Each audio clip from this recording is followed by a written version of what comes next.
ദൈവ തിരുനാമത്തിന് മഹത്വമുണ്ടാകട്ടെ. ഒരു പ്രഭാതം കൂടെ സർവശക്തനായിരിക്കുന്ന കർത്താവ് നൽകിയതോർത്ത് നമുക്ക് ദൈവത്തിന് സ്തോത്രം ചെയ്യാം.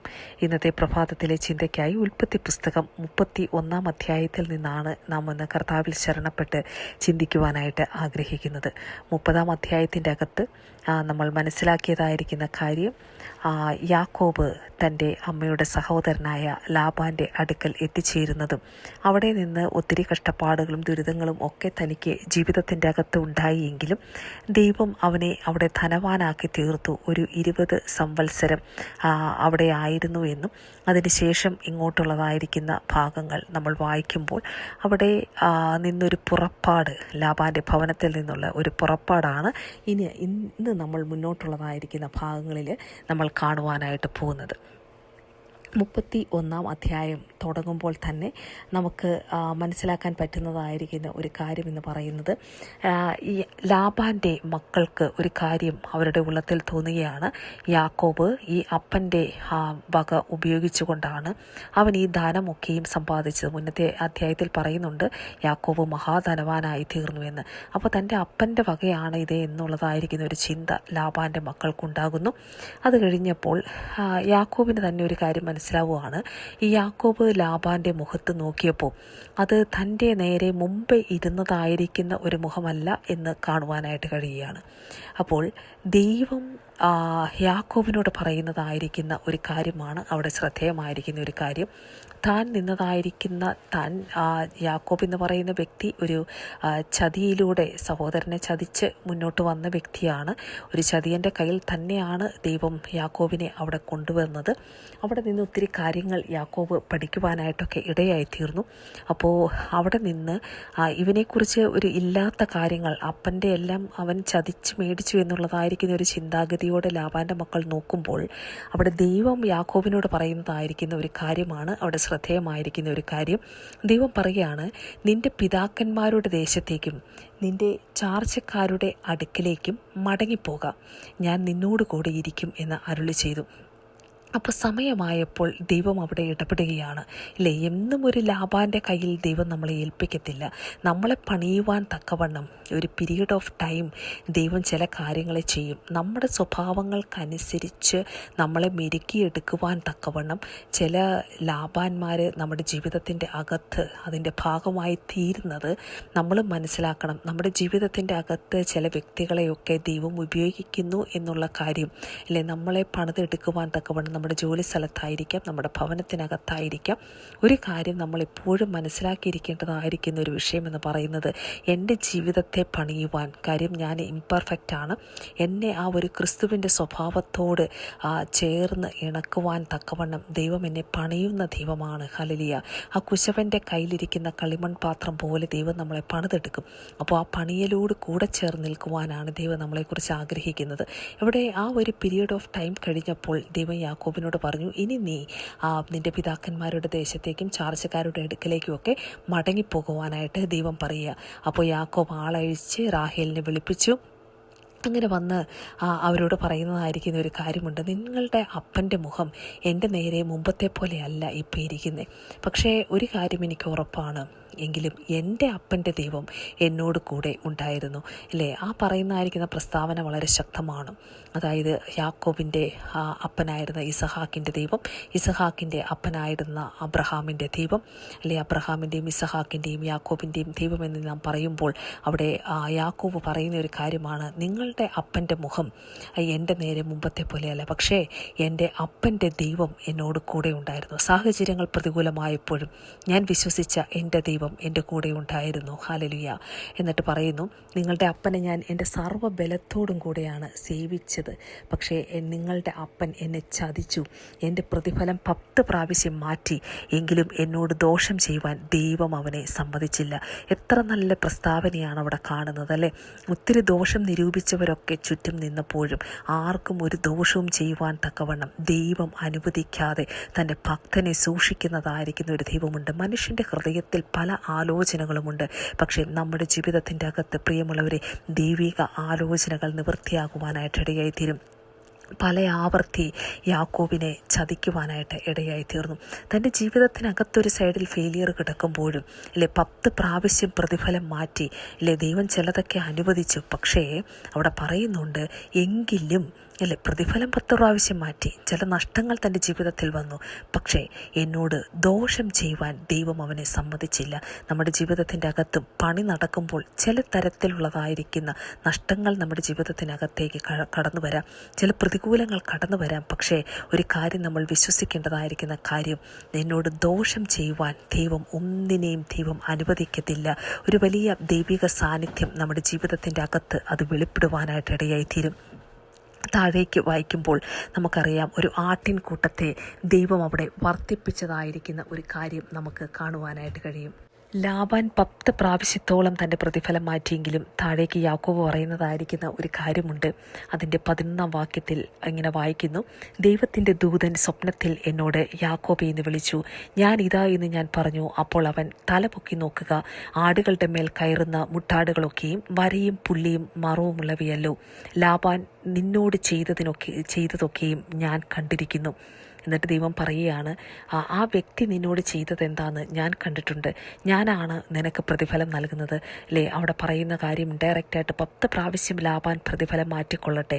പക്ഷേ ദൈവം കണ്ടിട്ടുള്ളതായിരിക്കുന്ന ഒരു ഭക്തൻ, ദൈവത്തിൻ്റെ നാമത്തെ വിളിച്ചപേക്ഷിക്കുന്നതായിരിക്കുന്ന ഒരു ഭക്തന് വേണ്ടി അവിടെ ദൈവം സംസാരിക്കുന്നത് നമുക്ക് കാണുവാനായിട്ട് കഴിയും. യാക്കോബ് അവിടെ പറഞ്ഞതായിരിക്കുന്ന ഒരു നേർച്ച ദൈവം ഓർക്കുന്നതായിട്ട് നമുക്ക് കാണാൻ കഴിയും. 13-ാം വാക്യത്തിൽ ഇങ്ങനെ വായിക്കുന്നു: നീ തൂണിനെ അഭിഷേകം ചെയ്തതും എന്നോട് നേർച്ച നേരുകയും ചെയ്ത സ്ഥലമായ ബേഥേലിൻ്റെ ദൈവമാകുന്നു ഞാൻ. ആകയാൽ നീ എഴുന്നേറ്റ് ഈ ദേശം വിട്ട് നിന്റെ ജന്മദേശത്തേക്ക് മടങ്ങിപ്പോക എന്ന് കൽപ്പിച്ചിരിക്കുന്നു. അപ്പോൾ ആ നേർച്ച നേർന്നതായിരിക്കുന്ന ഒരു കാര്യം ദൈവം മറന്നിട്ടില്ല. യാക്കോബ് പറഞ്ഞ ചില തീരുമാനങ്ങളെ ദൈവം മറന്നിട്ടില്ല. ആ ദൈവം യാക്കോബിൻ്റെ മുമ്പിൽ പ്രത്യക്ഷനായി തൻ്റെ മുന്നോട്ടുള്ള യാത്രയുടെ സമയമായപ്പോൾ ദൈവം അത് അവനെ ഓർപ്പിക്കുകയാണ്. അപ്പോൾ റാഹേലും ലേയും പറയുന്നുണ്ട്, ഞങ്ങളുടെ അപ്പൻ അന്യരായിട്ടല്ലേ വിചാരിക്കുന്നത്, ഞങ്ങളെ വിറ്റ് വിലയും എല്ലാം തിന്നു കളഞ്ഞു എന്നെല്ലാം പറഞ്ഞ് അവർക്ക് അപ്പനോട് ഒരു അല്പം നീരസമുള്ളതുപോലെയുള്ള ഒരു സംസാരം നമുക്കവിടെ കാണുവാനായിട്ട് കഴിയും.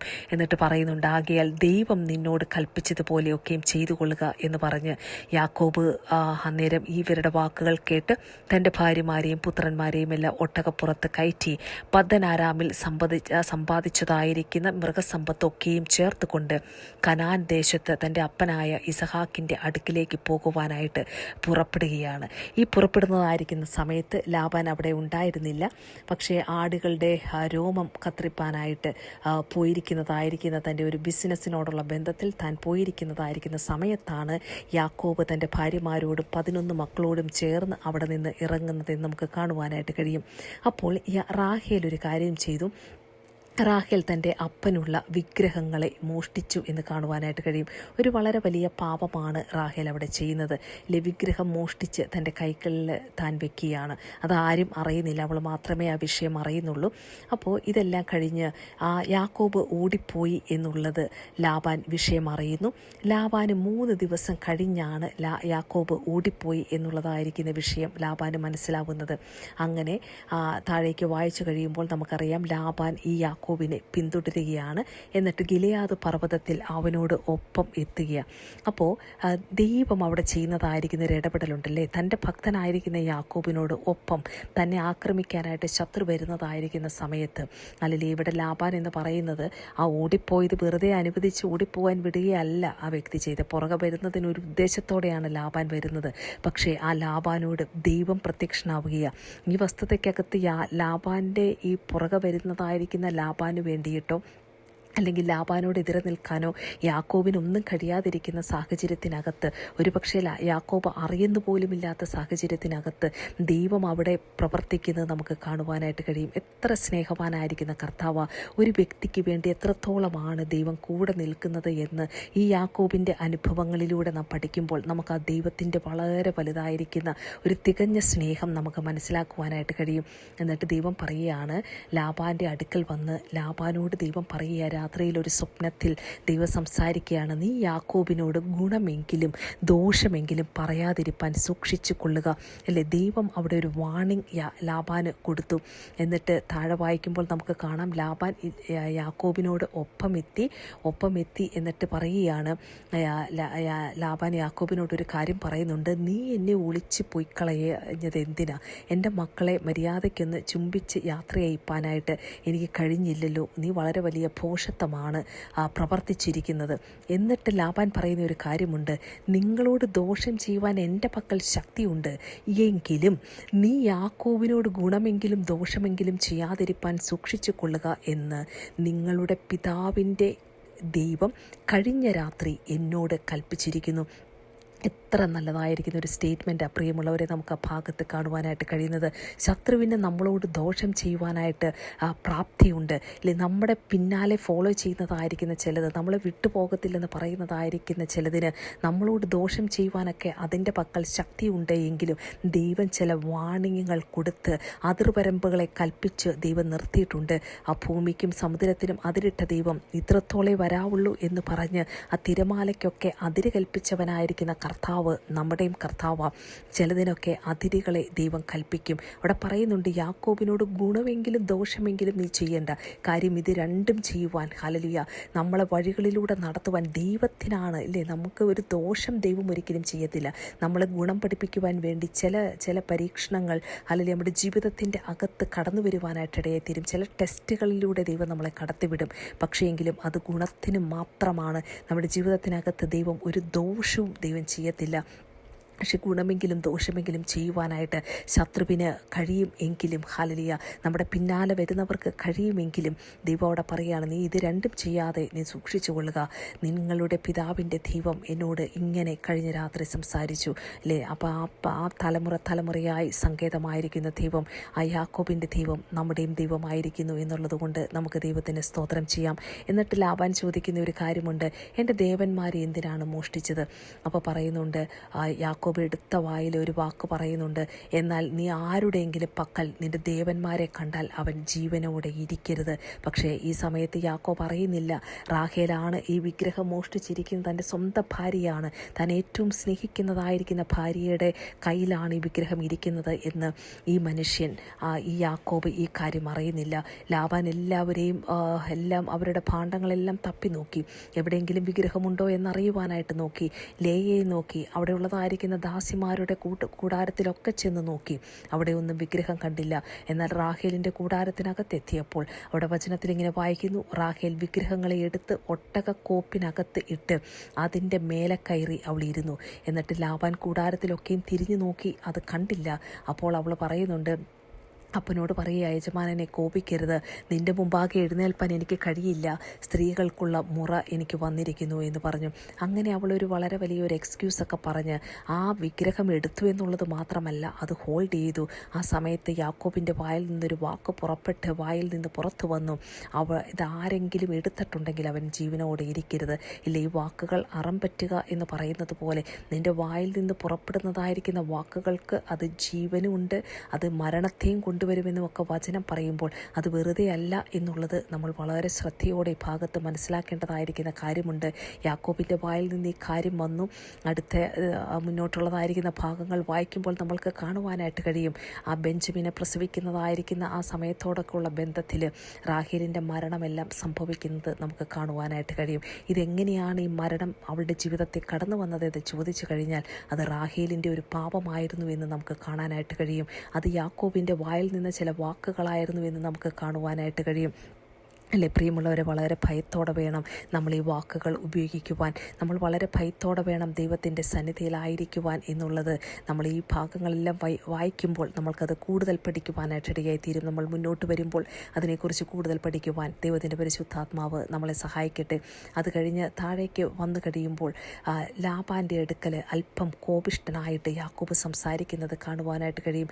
ഇവിടെ വന്ന് ഈ വിഗ്രഹങ്ങളെല്ലാം തപ്പി ഇവരെല്ലാം ഡിസ്റ്റർബ് ചെയ്ത് വളരെ ഇതായിട്ടിരിക്കുമ്പോൾ യാക്കോബിന് കുറച്ച് ദേഷ്യം വരികയാണ്. ആ യാക്കോബ് തൻ്റെ സകല ദേഷ്യവും 20 സംവത്സരം താൻ അടുക്കിപ്പിടിച്ച് കൊണ്ടുനടന്നതായിരിക്കുന്ന ദേഷ്യം. ലാബാനോട് ഇങ്ങനെയൊന്നും നമുക്ക് മുന്നേയുള്ള അധ്യായങ്ങളിലൊന്നും ലാബാനോട് ഇങ്ങനെ യാക്കോബ് സംസാരിക്കുന്നതൊന്നും നമുക്ക് കാണുവാനായിട്ട് കഴിയത്തില്ല. പക്ഷേ ഈ ഭാഗങ്ങളിൽ വായിക്കുമ്പോൾ നമുക്ക് കാണുവാനായിട്ട് കഴിയുന്നതായിരിക്കുന്ന ഒരു കാര്യമെന്ന് പറയുന്നത്, അവിടെ ലാബാനോട് പറയുക, 20 സംവത്സരം ഞാൻ നിൻ്റെ അടുക്കലായിരുന്നു. നിൻ്റെ ഒരു ആട്ടിൻകുട്ടികൾക്ക് ഒന്നിനും ഒരു നാശം വന്നിട്ടില്ല. ഒരു കൊറ്റന്മാരെ ഒരു മൃഗങ്ങളൊന്നും വന്ന് ദുഷ്ടമൃഗം വന്ന് അധികമൊന്നും കീറിക്കളഞ്ഞിട്ടില്ല. പക്ഷേ ദുഷ്ടമൃഗം കീറിയതിനെ നിൻ്റെ അടുക്കൽ കൊണ്ടുവരാതെ ഞാൻ അതിന് ഉത്തരവാദിയായിരുന്നു എന്നെല്ലാം പറഞ്ഞിട്ട് അവിടെ ചോദിക്കുന്നുണ്ട്, പകൽ കളവ് പോയതിനെയും രാത്രി കളവ് പോയതിനെയും നീ എന്നോട് ചോദിച്ചു. ഇങ്ങനെയായിരുന്നു എൻ്റെ വസ്തുത. പകൽ വെയിൽ കൊണ്ടും രാത്രി ശീതം കൊണ്ടും ഞാൻ ക്ഷയിച്ചു. എൻ്റെ കണ്ണിന് ഉറക്കമില്ലാതെയായി. 20 സംവത്സരം ഞാൻ നിൻ്റെ വീട്ടിൽ പാർത്തു. 14 സംവത്സരം നിൻ്റെ 2 പുത്രിമാർക്കായിട്ടും 6 സംവത്സരം നിൻ്റെ ആട്ടിൻകൂട്ടത്തിനായിട്ടും നിന്നെ സേവിച്ചു. 10 പ്രാവശ്യം നീ എൻ്റെ പ്രതിഫലം മാറ്റി. എൻ്റെ പിതാവിൻ്റെ ദൈവമായി അബ്രഹാമിൻ്റെ ദൈവവും ഇസഹാക്കിൻ്റെ ദൈവവുമായവൻ എനിക്കില്ലായിരുന്നുവെങ്കിൽ ഇപ്പോൾ എന്നെ വെറുതെ അയച്ചു കളയുമായിരുന്നു. ദൈവം എൻ്റെ കഷ്ടതയും എൻ്റെ കൈകളുടെ പ്രയത്നവും കണ്ടു. കഴിഞ്ഞ രാത്രി ന്യായം വിധിച്ചു. ഇല്ലേ, എത്ര ബോൾട്ടായിട്ടാണ് ഇവിടെ യാക്കോബ് സംസാരിക്കുന്നത് നമുക്ക് കാണാനായിട്ട് കഴിയും. കാരണം ദൈവം പറഞ്ഞു കഴിഞ്ഞു അവനോട്, ഇനി നീ അവിടെ നിൽക്കണ്ട, നീ മുന്നോട്ട് പൊക്കോ എന്നുള്ളതായിരിക്കുന്ന ഒരു സമയം വന്നപ്പോൾ യാക്കോബിനും ഒരു ധൈര്യം കിട്ടുക. ഇത്രയെല്ലാം കാര്യം ലാബാനോട് യാക്കോബ് വളരെ ഓപ്പണായിട്ട് തൻ്റെ മനസ്സിലുള്ളതായിരിക്കുന്ന എല്ലാ ഫ്രസ്ട്രേഷൻസും അവിടെ തുറന്നു പറയുന്നത് നമുക്ക് കാണുവാനായിട്ട് കഴിയും. ഇത് കേട്ട് കഴിഞ്ഞപ്പോൾ നമുക്ക് താഴേക്ക് വായിക്കുമ്പോൾ ലാബാൻ ഒരല്പം തണുക്കുന്നു. ലാബാൻ യാക്കോബുമായിട്ടൊക്കെ ഒരു ഉടമ്പടി ചെയ്യുന്നു. യാക്കോബ് ഒരു കല്ല് എടുത്ത് തൂണായിട്ട് നിർത്തി അവരൊരു ഒരു ഉടമ്പടി അവിടെ ചെയ്യുന്നത് നമുക്ക് കാണുവാനായിട്ട് കഴിയും. അങ്ങനെ ആ അധ്യായം അവിടെ തീരുകയാണ്. ലാബാൻ അധികാലത്ത് എഴുന്നേറ്റ് തൻ്റെ പുത്രന്മാരെയും പുത്രിമാരെയും ചുംബിച്ച് അനുഗ്രഹിച്ചതിന് ശേഷം അവിടെ വിട്ട് ലാബാൻ സ്വന്തം ദേശത്തേക്ക് അവിടെ നിന്ന് മടങ്ങിപ്പോയി എന്ന് നമുക്ക് കാണുവാനായിട്ട് കഴിയും. അങ്ങനെ ഒരു 20 വർഷത്തിൻ്റെ ഒരു ഇടവേള അവിടെ തീരുകയാണ് അല്ലേ. ഓൾറെഡി യാക്കോബ് പറഞ്ഞു കഴിഞ്ഞു, അവിടെ ഒരു 20 വർഷം തൻ്റെ ജീവിതത്തിലെ കഷ്ടപ്പാടും തൻ്റെ ജീവിതത്തിലെ ദുരിതങ്ങളും ലാബാൻ തൻ്റെ ജീവിതത്തിൽ അനുഭവിച്ചതായിരിക്കുന്ന കാര്യങ്ങൾ പ്രത്യേകാലം നമ്മൾ ആ അധ്യായത്തിൻ്റെ 38 മുതൽ 42 വരെയുള്ള വാക്യങ്ങൾ വായിക്കുമ്പോൾ തൻ്റെ ഉള്ളിലുള്ളതായിരിക്കുന്ന ആ മുഴുവൻ വികാരങ്ങളും ലാബാനോട് താൻ പറയുക. തൻ്റെ കഷ്ടപ്പാടുകൾ പൊട്ടിത്തെറിക്കുന്നതായിരിക്കുന്ന ഒരു യാക്കോബിനെ കാണുവാനായിട്ട് കഴിയും. പക്ഷേയെങ്കിലും ഈ 20 വർഷം കൊണ്ട് ദൈവം തൻ്റെ ജീവിതത്തെ പണിതു. ഇനി മുന്നോട്ടുള്ളതായിരിക്കുന്ന യാക്കോബിൻ്റെ ജീവിതം എന്ന് പറയുന്നത് ഇതുപോലത്തെ ഉള്ളതായിരിക്കുന്ന വേറൊരു തലത്തിലുള്ള ഒരു ജീവിതത്തെ നമുക്ക് കാണുവാനായിട്ട് കഴിയും. ഓരോ ഘട്ടത്തിലും താൻ കടന്നുപോയതായിരിക്കുന്ന കാര്യങ്ങൾ പഠിക്കുന്ന നമ്മുടെ ജീവിതത്തിലും അനുഗ്രഹത്തിന് കാരണമായി തീരട്ടെ എന്ന് ഞാനും പ്രാർത്ഥിക്കുന്നു. നമ്മുടെ ഈ തീരുമാനങ്ങൾ ഇവരെടുക്കുന്നതായിരിക്കുന്ന ഭക്തന്മാരുടെ ജീവിതത്തിൽ അവരെടുത്തതായിരിക്കുന്ന തീരുമാനങ്ങൾ അവരുടെ ജീവിതത്തിൽ ഗുണത്തിനും ദോഷത്തിനും എല്ലാം കാരണമായി തീർന്നു എന്ന് നമുക്ക് മനസ്സിലാക്കുവാനായിട്ട് കഴിയും. അതുകൊണ്ട് പ്രിയമുള്ളവരെ, നമ്മുടെ ജീവിതത്തിലും നാം എടുക്കുന്നതായിരിക്കുന്ന തീരുമാനങ്ങളും നമ്മുടെ ജീവിതത്തിലുള്ളതായിരിക്കുന്ന കാര്യങ്ങളെല്ലാം കർത്താവിൽ ആശ്രയിച്ചുകൊണ്ടായിരിക്കാൻ ദൈവത്തിൻ്റെ പരിശുദ്ധാത്മാവ് നമ്മളെ സഹായിക്കട്ടെന്ന് പ്രാർത്ഥിച്ചുകൊണ്ട് ദൈവത്തിൻ്റെ നാമമഹത്വത്തിനായി ഈ വചനങ്ങളെ സമർപ്പിക്കുന്നു. കേൾക്കുന്ന ഓരോ ദൈവമക്കളെയും ദൈവത്തിൻ്റെ പരിശുദ്ധാത്മാവ് ശക്തമായിട്ട് അനുഗ്രഹിക്കട്ടെ. കർത്താവിൻ്റെ ശക്തി നമ്മുടെ കൂടെ ഇരിക്കട്ടെ. ദൈവം നമ്മളെ ബലപ്പെടുത്തട്ടെ. ഇന്നത്തെ ദിവസം അനുഗ്രഹമാക്കി ദൈവം തീർക്കട്ടെ. ആമേൻ.